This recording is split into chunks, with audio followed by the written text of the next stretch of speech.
And there's something going on between you and Ja Rule, who's another rapper. I don't know how many people are familiar with him. I'm sure rap fans obviously are, but other people who aren't as into rap. But he's a talented man as well. He seems to be doing very well for himself. Not anymore. Okay. The feud between 50 Cent and Ja Rule is one of the most notorious and long-lasting beefs in hip-hop history. Spanning nearly 2 decades, this bitter rivalry between Queens music legends has been fueled by savage diss tracks, spiteful interviews, social media bashing, and even physical altercations. There's a lot to unpack, so let's get into it. 50 Cent versus Ja Rule. The feud between 50 Cent and Ja Rule reached its peak in 2018 when 50 Cent took a unique approach to taunting his rival. He purchased 200 front-row tickets to a Ja Rule concert, ensuring that the seats would remain empty. In October, you did something to get back at Ja Rule. Yeah. And please tell the people what you did, because this is quite I bought like the first 4 rows in his concert.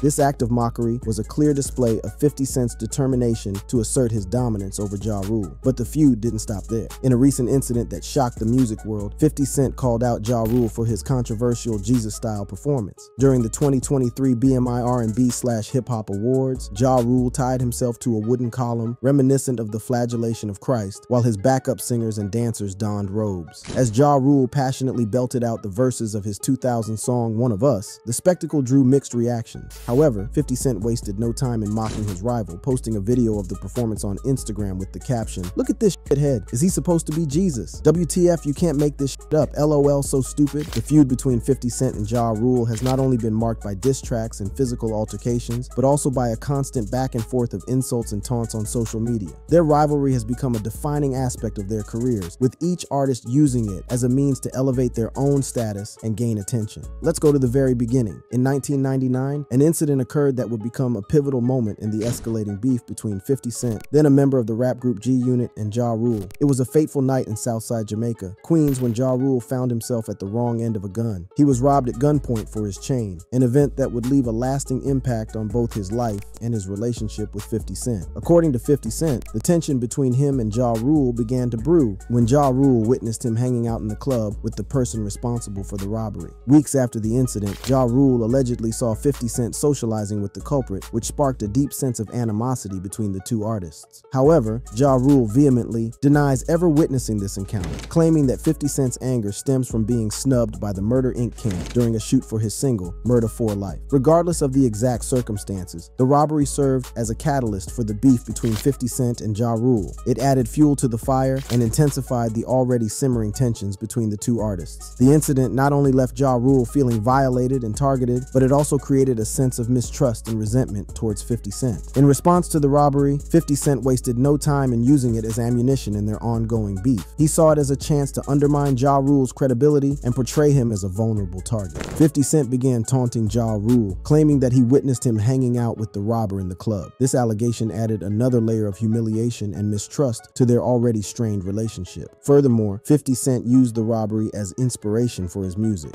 In October 1999, he released Life's on the Line, a single from his shelf debut studio album Power of the Dollar. Although the song didn't directly name Ja Rule, the mockery of Murder Inc.'s signature murder chant throughout the track left no doubt about the intended target. Life's on the Line became a minor street hit, peaking at number 37 on the Billboard Hot Rap Singles chart. While it didn't achieve the same commercial success as Ja Rule's debut album, it marked the beginning of 50 Cent's relentless assault on his rival. The tension between the two artists reached a boiling point when they crossed paths at an Atlanta nightclub. Both 50 Cent and Ja Rule were booked to perform, but instead of putting on a show for their fans, they engaged in a heated argument that quickly turned physical. The altercation resulted in their necklaces being torn off, symbolizing the intensity and brutality of their ongoing feud. According to witnesses, the altercation between 50 Cent and Ja Rule was chaotic and intense. Their respective crews also got involved, further escalating the violence. Amidst the chaos, a member of 50 Cent's crew managed to recover Ja Rule's pendant, adding insult to injury and further fueling the animosity between the two artists. The beef between 50 Cent and Ja Rule took a violent turn in March 2000 at the Hit Factory Studios in New York City. It was during this fateful encounter that 50 Cent found himself on the receiving end of a stab wound, an incident that would leave a lasting impact on their ongoing feud. The events leading up to the stabbing began with tensions already running high between the two artists. Their rivalry had escalated to a point where physical altercations seemed inevitable. After getting word that 50 Cent was at the Hit Factory recording, Ja Rule and his crew crew paid the rapper a visit, intending to confront him. However, what started as a confrontation quickly turned violent, resulting in 50 Cent being stabbed. In the wake of the stabbing, 50 Cent channeled his anger and frustration into his music. In August 2002, he released Wanksta, a track inspired by Ja Rule and his style. The song became 50 Cent's first hit single, peaking at number 13 on the Billboard Hot 100. It marked a significant turning point in their beef, as 50 Cent began to level the playing field between him and his Murder Inc. counterpart. The early 2000s became a battleground for 50 Cent and Ja Rule, with both artists using their music as weapons. 50 Cent dropped a series of hit diss tracks, including The Realest Killers, Hail Mary 2003, and Back Down. Each track showcased 50 Cent's lyrical prowess and his ability to deliver scathing blows to his opponents. Not one to be outdone, Ja Rule retaliated with tracks of his own. Loose Change and Clapback became anthems for Ja Rule's loyal fan base, as he fired back at 50 Cent with his own brand of lyrical venom. The back-and-forth exchange of diss tracks became a spectacle in itself, with fans eagerly awaiting each new release to see who would come out on top. In 2002, 50 Cent released his debut studio album, Get Rich or Die Trying, which catapulted him to superstardom. The album featured the hit single Wanksta, a scathing diss track aimed directly at Ja Rule. The song became an anthem for 50 Cent's fans, solidifying his position as the new face of East Coast rap. Not one to back down, Ja Rule responded with his own album, Pain Is Love, which dropped later that year. The album featured the track Loose Change, a blistering attack on 50 Cent and his G-Unit crew. The song was filled with personal jabs and allegations, further fueling the fire of their ongoing feud. The feud reached a boiling point in 2003 when both artists released diss tracks that took their rivalry to new heights. 50 Cent dropped Hail Mary 2003, a scathing attack on Ja Rule and his Murder Inc. label. The track accused Ja Rule of being a fake gangster and questioned his credibility in the rap game. Not to be outdone, Ja Rule retaliated with Clapback, a track that aimed to reclaim his throne and silence his critics. The song was filled with aggressive lyrics and a defiant tone, as Ja Rule sought to prove that he was still a force to be reckoned with. The back-and-forth exchange of diss tracks continued, with both artists taking shots at each other in interviews and on social media. The feud became a spectacle, with fans eagerly awaiting each new development and dissecting every lyric for hidden meaning.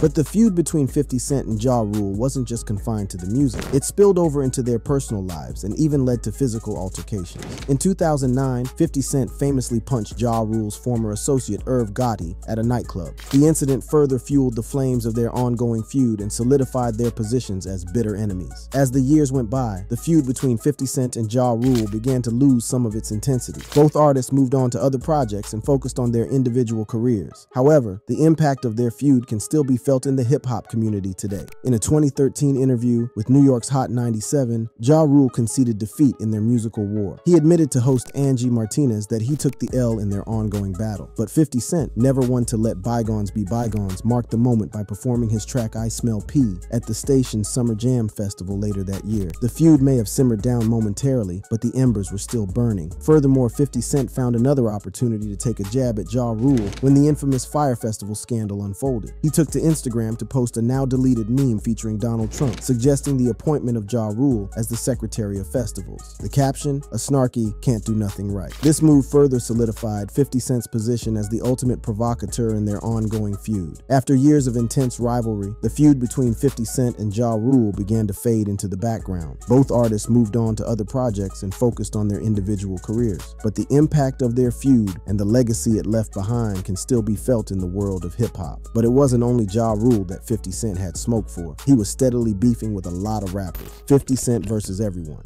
The feud between 50 Cent and The Game is one of the most intense and highly publicized rivalries in recent hip-hop history. It all began in 2004 when The Game, a rising star in the rap industry, was brought into G-Unit by Dr. Dre and Interscope Records CEO Jimmy Iovine to help market him ahead of his major record label debut album, The Documentary. This move was intended to boost The Game's profile and establish him as a force to be reckoned with in the industry. As part of his involvement with G-Unit, The Game collaborated with 50 Cent on several tracks, including the hit singles West Side Story and How We Do. However, tensions started to rise between the two artists when the release of 50 Cent's sophomore album, The Massacre, was pushed back to accommodate The Game's album. This decision left 50 Cent feeling aggrieved and sparked the beginning of their feud. The tipping point came in February 2005 when The Game made a statement on Hot 97 radio, declaring that he would not get involved in any of 50 Cent's beefs. This comment did not sit well with 50 Cent, who took it as a personal betrayal. In response, 50 Cent showed up at Hot 97 and publicly kicked the game out of G-Unit Live on air. The incident quickly escalated, with the game and his crew reportedly arriving at the radio station while 50 Cent was still on the air. A shooting occurred outside the building, resulting in one person being injured. Since that explosive moment, 50 Cent and the game have remained staunch enemies, with their feud playing out both in their music and on social media. They have taken shots at each other at every opportunity, using their lyrics as a platform to express their disdain and assert their dominance. The game has released diss tracks aimed at 50 Cent, such as 300 Bars and Runnin' in Old English, while 50 Cent has fired back with tracks like Piggy Bank and So Disrespectful. Despite occasional hints at reconciliation, the feud between 50 Cent and the game has endured over the years. Both artists have made it clear that their animosity runs deep, and they have not shied away from publicly expressing their disdain for one another. Their feud has become a defining aspect of their careers, with fans eagerly awaiting any new developments or confrontations between the two. It is worth noting that the feud between 50 Cent and the game is not just a battle between two individuals. It also represents a clash of egos and a struggle for power within the rap industry. The feuds between 50 Cent and his former G-Unit members, Young Buck and Lloyd Banks, have added another layer of drama to the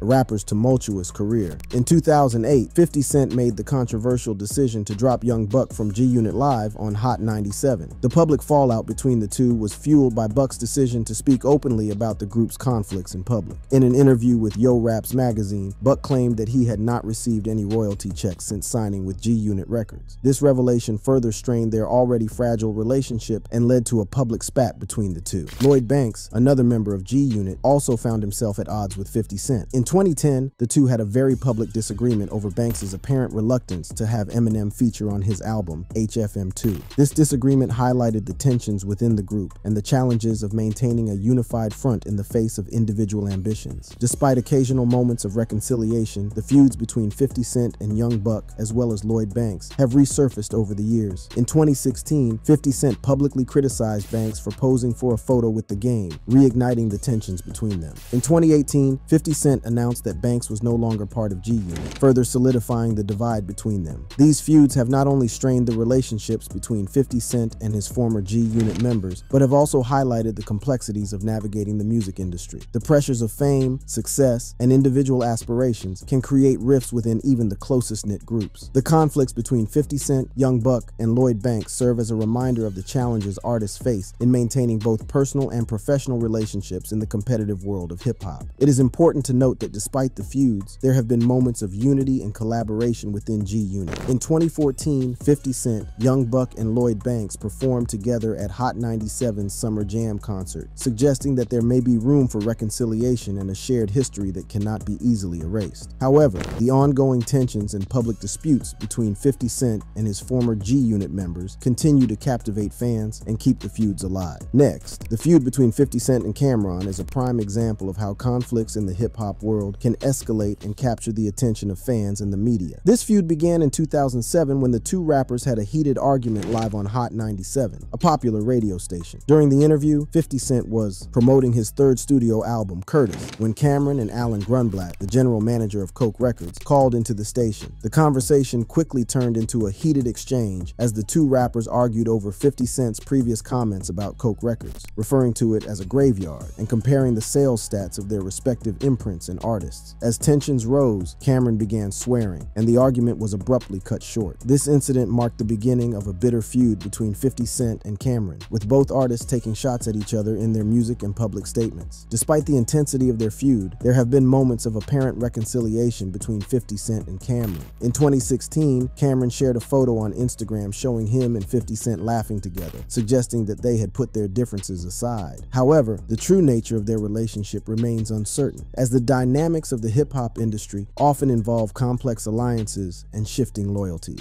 Next, the feud between 50 Cent and Jay-Z is a clash of titans in the world of hip-hop. It all started in 1999 when 50 Cent caused a stir with the release of his single, How to Rob, on which he took aim at several rappers, including Jay-Z. The lyrics of the song ignited a firestorm of controversy and set the stage for a long-standing rivalry between the two artists. Jay-Z fired back at 50 Cent during his performance at Hot 97's Summer Jam later that year. In his track, It's Hot, Some Like It Hot, Jay-Z delivered a scathing response to 50 Cent's provocative lyrics. He rapped, "Go against Jigga yo ass is dense. I'm about $1. What the f is 50 cents? Eesh. This lyrical retort only fueled the flames of their feud. Despite their initial clash, 50 Cent and Jay-Z appeared to have put their differences aside by 2003. They embarked on a joint tour and even performed together on stage alongside Kanye West, Diddy, and T.I. at Screamfest 2007. However, their apparent reconciliation was short-lived. In a 2009 interview with Rolling Stone, 50 Cent reignited the feud by accusing Jay-Z of having a king complex. He went on to say he thinks he's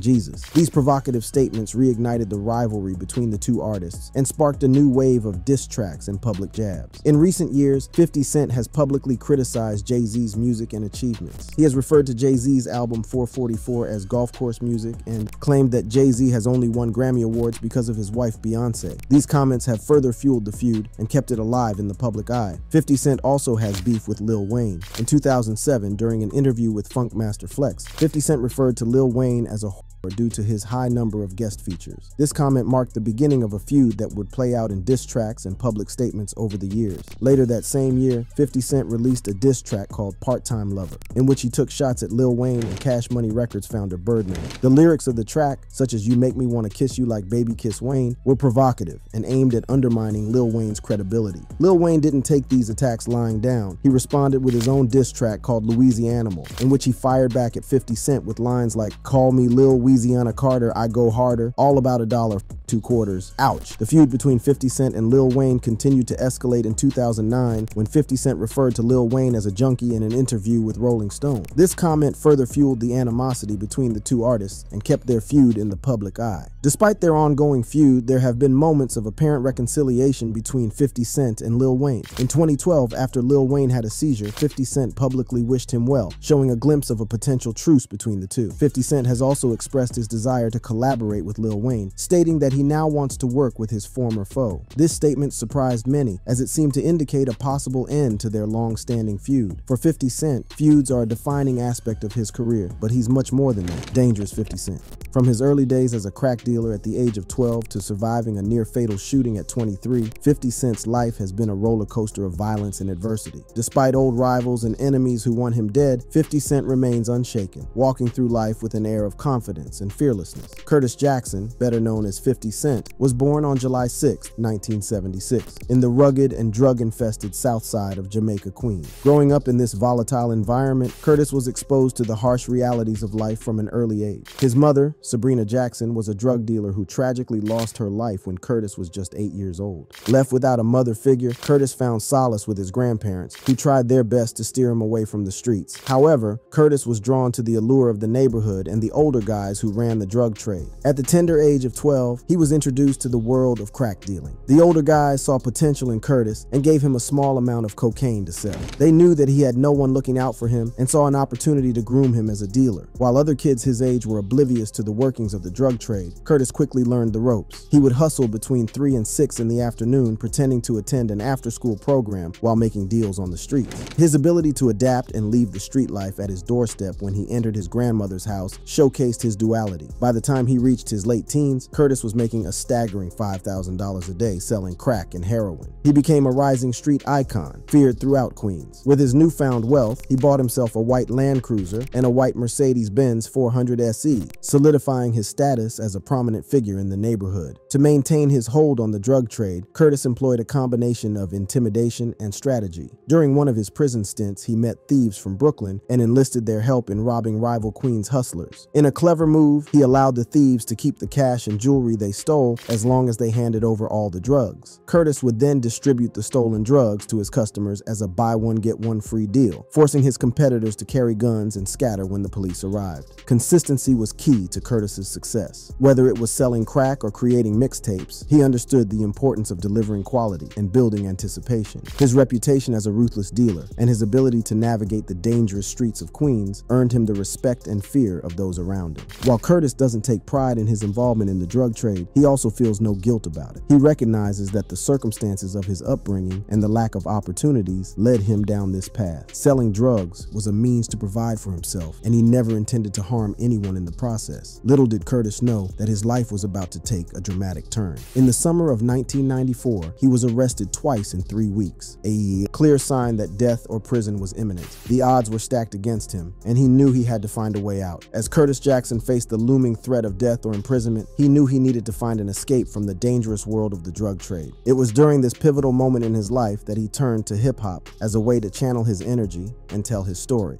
Despite having no prior knowledge of song structure or music production, Curtis was determined to succeed in the world of hip-hop. He believed that once he focused on something, it had to work for him. With this unwavering determination, he convinced himself that he would make it in the music industry, and no one could convince him otherwise. In 1996, Curtis's path crossed with Jam Master Jay, the legendary DJ and member of the iconic group Run DMC. Jay recognized Curtis's raw talent and took him under his wing. He became Curtis's mentor, teaching him the art of song structure and guiding him in his musical journey. Jay saw something special in Curtis and treated him like a big-budget artist, providing him with the tools and knowledge to succeed. Under Jay's guidance, Curtis recorded his first album, which was produced by Jam Master Jay himself. However, despite the promising start, the album never saw the light of day. Curtis's dreams of becoming a hip-hop star were put on hold, but he refused to let this setback define him. In 1999, Curtis signed with Columbia Records and began working on his second album, Power of a Dollar. It was during this time that he released the underground classic How to Rob, a track in which he humorously describes mugging various rap and R&B stars. The song quickly gained attention in the hip-hop underground and on the radio, showcasing Curtis's fearless and funny approach to storytelling. While his career was gaining momentum, Curtis found himself embroiled in a feud with fellow rapper Ja Rule. A chance encounter in a club led to a series of diss tracks and physical altercations between the two artists. Curtis's reputation as a street legend grew, and his authenticity and realness resonated with fans. He became a symbol of resilience and survival, someone who had been through the worst and emerged stronger than ever. However, just as Curtis's star was on the rise, tragedy struck. In May 2000, he was shot 9 times in a targeted attack. Miraculously, he survived the brutal assault, but his life would never be the same. The shooting left him with a large hole in his lower jaw and a bullet fragment lodged in his tongue, resulting in a unique slur that would become his trademark voice. Despite the shooting, Curtis refused to let it define him or his career. He spent weeks in the hospital recovering and emerged with a newfound appreciation for life. Determined to make the most of his second chance, he poured his energy into his music, releasing a series of underground mixtapes that flooded the market and solidified his status as a force to be reckoned with. It was during this time that Curtis caught the attention of Eminem, one of the biggest names in hip-hop. Eminem recognized Curtis's authenticity and realness, seeing in him the same aura that had been missing since the deaths of Tupac Shakur and the notorious Big Eminem signed Curtis to a joint label deal, and together they created the groundbreaking album Get Rich or Die Trying. Released in 2003, Get Rich or Die Trying became a cultural phenomenon, selling 2.1 million copies in its first 3 weeks. The album showcased Curtis's unique voice, his gritty storytelling, and his ability to captivate audiences with his raw and honest lyrics. Songs like In Da Club and Wanksta became instant hits, propelling Curtis to superstardom. Despite the constant threats on his life and the challenges he faced, Curtis Jackson, aka 50 Cent, had risen above it all. From the dangerous streets of Queens to the pinnacle of the hip-hop industry, his journey was a testament to his resilience and determination. The world had witnessed the transformation of a hunted man into a hip-hop ruler. One of the factors that contributed to 50 Cent's success was his credibility. When he talked about drugs, guns, and death, people knew he was speaking from personal experience. Having survived multiple gunshot wounds, his authenticity was unquestionable. Fans were drawn to his raw and unfiltered lyrics, finding solace in his ability to overcome adversity. But as 50 Cent's fame grew, so did the threats on his life. Many speculated that rival rappers were behind the attempts on his life, but 50 Cent knew the truth. The real danger came from his old competitors in the drug trade, who resented his success and the freedom he enjoyed. To them, 50 Cent's rise to stardom was a constant reminder of their own failures and the life they were still trapped in. "This ain't no rap war," 50 Cent declared. "The gangsters don't like that. I do whatever the fuck I want to do. I'm moving around. I'm all over the country. I'm making money. I'm a star. That bothers a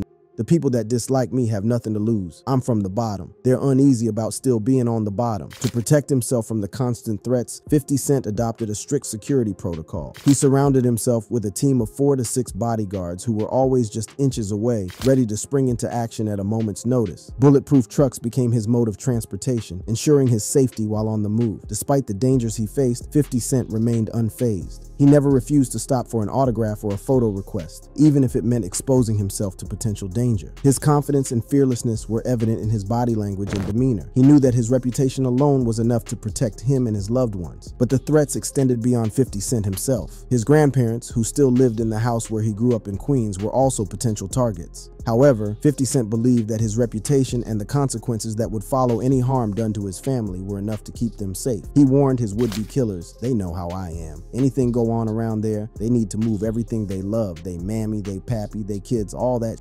That starts some real nasty shit. And they don't want to go through that." Despite the constant danger, 50 Cent remained focused on his career and his music. He understood that his success was the ultimate revenge against those who wished him harm. "That shit is not important when you got finances," he declared. He knew that his financial success provided him with a level of security that his enemies could never attain. Beyond his music, 50 Cent's influence extended to other realms. He became a successful entrepreneur, launching his own record label, clothing line, and even venturing into acting. His business ventures showcased his versatility and entrepreneurial spirit, proving that he was more than just a musician. Thanks for watching. Click on the videos on your screen for similar content.